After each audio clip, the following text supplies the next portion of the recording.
Hey everyone, so your boy Matt. So this is a personal update for the 17th of May 2026. Very basic one. So this is a sort of an me trying to explain the relationship I have with a guy called Peter Henry. So Peter Henry is a psychologist at Marymead Catholic Care, and he's a person I have to talk to and have to interact with because he's the least stupid cop in Canberra. Um, he certainly does have a thing for righteousness and sadism. He has issues. He doesn't, like, everyone has issues. But he's a person who, just by the nature of things, I have to work with.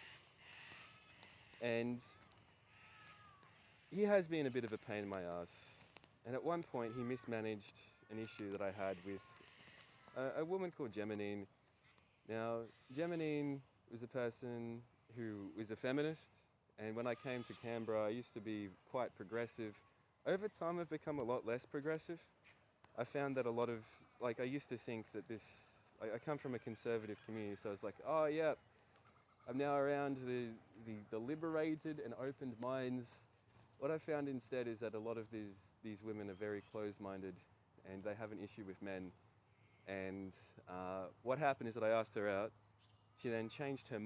She then told everyone because she's used to gossiping. She's used to using men as something to, I don't know, is this a status thing? I don't know. But then she really changed her mind and she started to decide that she really liked me. And it was just this whiplash. And at the same time, I went to a psychologist for counselling over the thing because I wasn't coping.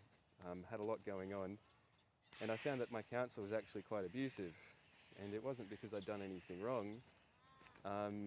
She threatened to report me to AHPRA because I lost my job at VOC Rehab, which was actually because I was being asked to do illegal shit. But there isn't that subtlety. There's this very high pretentiousness to in everything healthcare related, which I've learnt. And another part of it is that people don't ever acknowledge their mistakes in healthcare. That's the biggest thing I learned. Like, so when I own up to making mistakes, first of all, it's abnormal. And secondly, it puts you in a bad situation because now you're the only person who had the integrity, and everyone else and people start freaking out and they decide that you must be a problem. That's not how it is. But either way, this Geminine woman, she started doing weird things. She started walking through my therapy sessions and stuff. And I completely just, it doesn't take much for me to fall apart a lot of the time because there's usually been just so much going on. However, the way Peter has described the situation and retold the story is, first of all, not accurate. And secondly, it's an example of a common behavioural thing with Peter where he will really try to diminish a person, but not just that. His thing is, he was attracted to criminal psychology and providing prison sentences for people. Okay? That's why I have to work with him. So, and he has some restraint. Like, there is him and I have a connection of some kind and are loosely considered friends, I suppose. But he does this thing.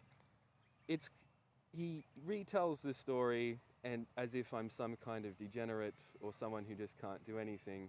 It's not true at all.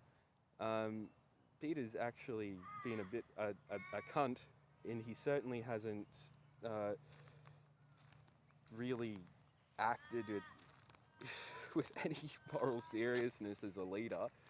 He's had Stephen, who is this elderly nurse who considers himself an executive in residence or some shit.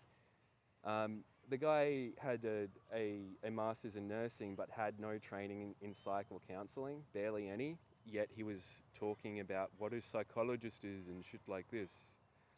The expression I use to describe him is that he doesn't know the difference between regression and ANOVA. He doesn't know the difference between classical or operant conditioning. He's not a psych. He's not really a counsellor. He's a nurse, and I'm happy for him. Like, I think nursing is a great fucking profession. I have a lot of...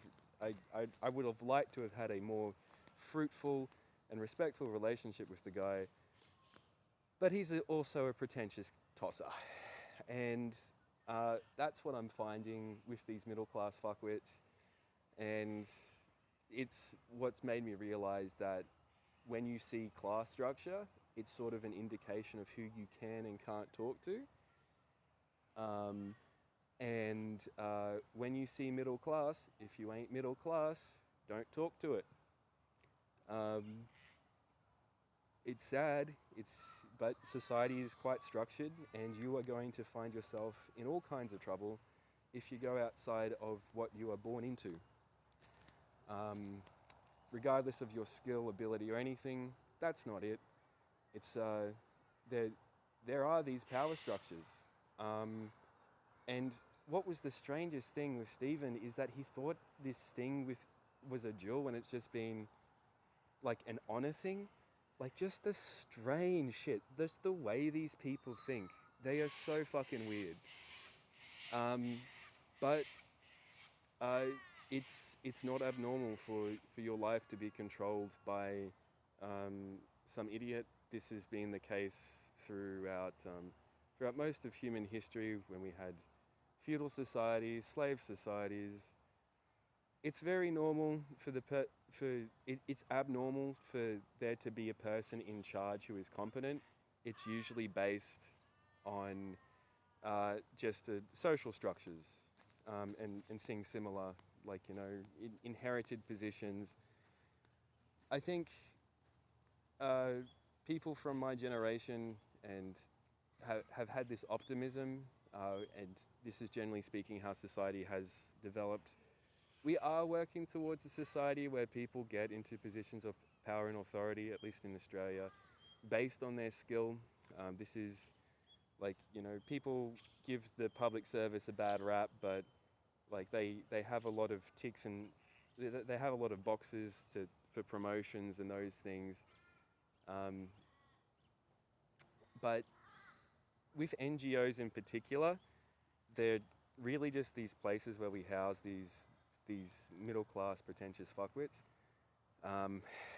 like Stephen, and they're just there, and they will cause suffering to other people to make themselves feel special, or as a jewel or something. Just weird behaviour, and the price that we pay as people who are not as privileged to be able to participate in that strange, sadistic game is marginalisation and poverty, and the limitation of our opportunities by very strange and bitter elderly people who identify as aristocracy.